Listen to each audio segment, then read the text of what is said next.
Now let's go to a place where the politics are a lot more sensible than Tasmania, and that, of course, is in the United States. And the bromance, Tim. Did you always think that two big egos like Donald Trump and Elon Musk would have to fall out somehow, somewhere? Well, I'm actually completely fine with this because too often in politics, if your side is winning, you make excuses for everything. So, in this case, for example, you've got people like me, horrible right-wingers who are all happy about slashing government spending and hoping it provides an example for us in Australia. And a lot of people would, in that circumstance, if things didn't go on this, if spending wasn't cut, we'd be all making excuses for saying, there's all sorts of troubles and, you can't accomplish everything in one day. What we should be doing is being a lot more like Elon Musk and saying that, no, the promise was to cut spending massively. And if it's not happening, that's a disaster and terrible. And he's absolutely 100% correct. I mean, it's very odd that you've got a billionaire coming in and being the voice of common man reason here, but he's actually doing it. And if it upsets the kind of, the bromance model, I'm fine with it because there are big issues here. Yeah, look, I think they're both holding their positions at the moment. They don't seem to be too nasty about it. They're just going their own way. But it just always seemed to me, Mark, that you couldn't have Musk being so prominent in the administration and turning up on stage with the president or whatever. So it seems to have just sort of evolved to a more normal arrangement. No doubt Musk will have plenty to say on lots of issues. Well, he's already started to throw the toys out the cot, and that's the thing. He's already started to throw through rocks on Twitter and all that sort of stuff towards Trump. What's really interesting, and I guess I'm trying to step back and just try and treat it as entertaining as possible because it's otherwise pretty scary. But I'm just trying to look at it as just pure entertainment. And Trump's just being oddly quiet. Normally, Trump's the one that will jump on Twitter straight away and throw bombs and get up and do a press conference and whatever. He's oddly quiet. I think Musk might end up on Mars a lot sooner than he thinks. I think that might be what's going to be going on. The retaliation here is going to be unbelievable if Musk keeps running his mouth like this. It's going to be very interesting to watch. Yeah, Donald's got a few things on his plate. Then maybe he's trying to work out how to plug in that Tesla he bought from Musk as well.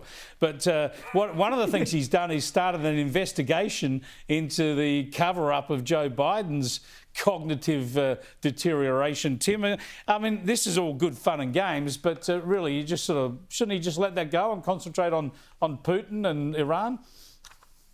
Yeah, that is true. But again, you can do two things at once. It is, I think, intriguing to know who actually was the president for the last 4 years. It would be great to actually identify that person. It might be like when we finally found out a year or so ago who the main guy was on Wikipedia. It was just one sort of bloke writing all of the entries. There's probably some mysterious second or third tier person in the White House who was hitting all the keys and deciding all the economics. It might have been like it might have been like being there. There might have been Chauncey Gardner out the back of the White House running things. Because you remember the press sec Jean-Pierre, Karine Jean-Pierre. Have a look at what she was saying. She was saying this less than a year ago. He is as sharp as ever, as I have known him to be in my engagement, in my experience with him. That's an insult to call Joe Biden a year ago as sharp as ever, Mark. Well, that's the thing is that she lied. She also posted a tweet. It's very funny when she posted a tweet that she meant to post as Joe Biden. It sort of said, when I ran as president. This is Karine Jean-Pierre or whatever her name is. Like she was pretending to be the president, but I agree. But I think this is kind of makes Putin look like a bit of a Boy Scout. This is more dangerous than we think. Like we've got an auto pen signing executive orders. They're not signing, Christmas cards and thank you cards and all that sort of stuff. There's a bunch of staffers there who are acting as the president. Like this is, it's basically a coup. That's treasonous in my opinion.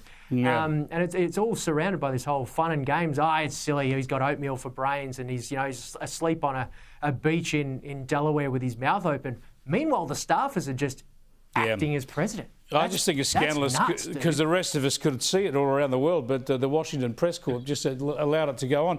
I just want to squeeze in some vision that Harry and Meghan, the former prince and princess or whatever, have put out. This is 5 years old, I think, and they've decided to share this. Oh, there they are. They're twerking. We won't play the audio. It's twerking, awaiting the birth of Lilibet. This is important, though, Tim, isn't it? Because they thought that maybe for about 10 days the world had forgotten them. and now they've got themselves back into the news cycle. Well, we know who's got all the rhythm in that family, and it's not the prince, is it? Like that's the dorkiest dancing I've ever seen, and I've seen me dance. He's just an atrocity. And whereas Meghan, like, you know, say what you want about the indignity of it and the desperation for attention, at least she's got some moves there. At least in her 9th month, she can get some moves going. But the husband, not so much. Very red-headed as far as dancing goes. No, I'll have no discrimination against the blood nuts. I thought they both danced brilliantly. Thanks for joining us, Tim and Mark. We'll catch you next week.